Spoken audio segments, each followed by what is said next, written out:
یہ کہانیاں صرف تفریحی مقاصد کے لیے بنائی گئی ہیں۔ براہ کرم ان کو کسی بھی مذہب یا ذاتی رائے سے مت جوڑیں۔ یہ حقیقی واقعات اور تخیل کے امتزاج پر مبنی ہیں۔ آسمانی پری مونا اور انسان۔ بادلوں سے بہت اوپر ایک آسمانی ریاست تھی جہاں چمکتے پروں والی پریاں رہتی تھیں۔ ان میں سے ایک تھی مونا، آسمان کی نیلی روشنی جیسی پری۔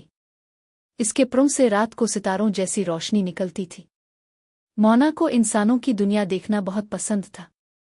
وہ ہر رات بادلوں سے نیچے جا کر شہروں کی روشنی دیکھتی۔ ایک رات بہت خطرناک طوفان آیا۔ ہواؤں نے مونا کے پروں کو زخمی کر دیا اور وہ کنٹرول نہ کر سکی۔ وہ سیدھی زمین پر گر پڑی۔ وہاں سے ایک انسان لڑکا گزرا، ریحان۔ روشن پروں والی لڑکی کو زمین پر دیکھ کر وہ پریشان ہو گیا۔ ریحان اسے گھر لے گیا۔ صبح مونا نے آہستہ سے کہا، میں آسمان کی پری ہوں۔ طوفان نے مجھے نیچے پھینک دیا تھا۔ ریحان حیران بھی ہوا اور اس کے دل میں نرمی بھی آ گئی۔ دن گزرتے گئے۔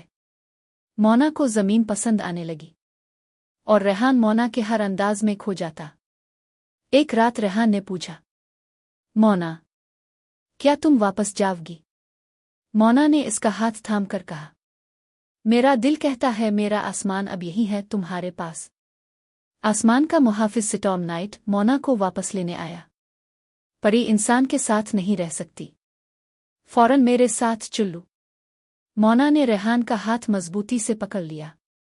سٹارم نائٹ نے بجلی برسائی مگر مونا نے اپنے روشن پروں سے اسے روک دیا۔ آسمانی ملکہ کو پتہ چلا۔ اس نے کہا، اگر مونا کی محبت سچی ہے تو اسے اپنا راستہ چننے دو۔ مونا نے زمین کا انتخاب کر لیا، ریحان کا انتخاب۔ کچھ مہینوں بعد آسمان کالا ہونے لگا۔ ایک سائے طاقت پیدا ہو گئی، شیڈو سٹرم، جو روشنی کو ختم کر سکتا تھا۔ اگر اسے نہ روکا جاتا تو زمین ختم، آسمان برباد، پریوں کا وجود مٹ جاتا۔ مونا نے کہا، ریحان، ہمیں اکٹھے لڑنا ہوگا۔ مونا نے اپنی آسمانی روشنی نکالی، ریحان نے اپنی انسانی ہمت۔ دونوں کا نور ملا تو ایک طاقتور روشنی بنی جس نے شیڈو سٹرم کو پھاڑ کر ختم کر دیا۔ دونوں دنیا بچ گئیں۔ آسمانی ملکہ زمین پر اتری، تم دونوں نے ہماری دنیا بچائی ہے۔ آج سے انسان اور پری کی شادی جائز ہے۔ ریت اور روشنی ملا کر شادی کی رسومات ہوئیں۔ مونا نے نیلا آسمانی لباس پہنا، ریحان نے سفید شیروانی۔ پریوں نے روشنی کے پھول برسائے۔ دونوں نے ہمیشہ کے لیے ایک دوسرے کا ہاتھ تھام لیا۔ ایک سال بعد ان کے گھر ایک خوبصورت بچہ پیدا ہوا، آدھا انسان آدھا آسمانی جادو۔ اس کا نام رکھا گیا عبدل۔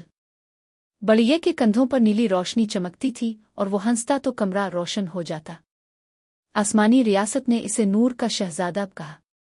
ریحان نے اپنے بیٹے کو گود میں لے کر کہا، عبدل، تم ہماری دونوں دنیاؤں کا پل بنو گے۔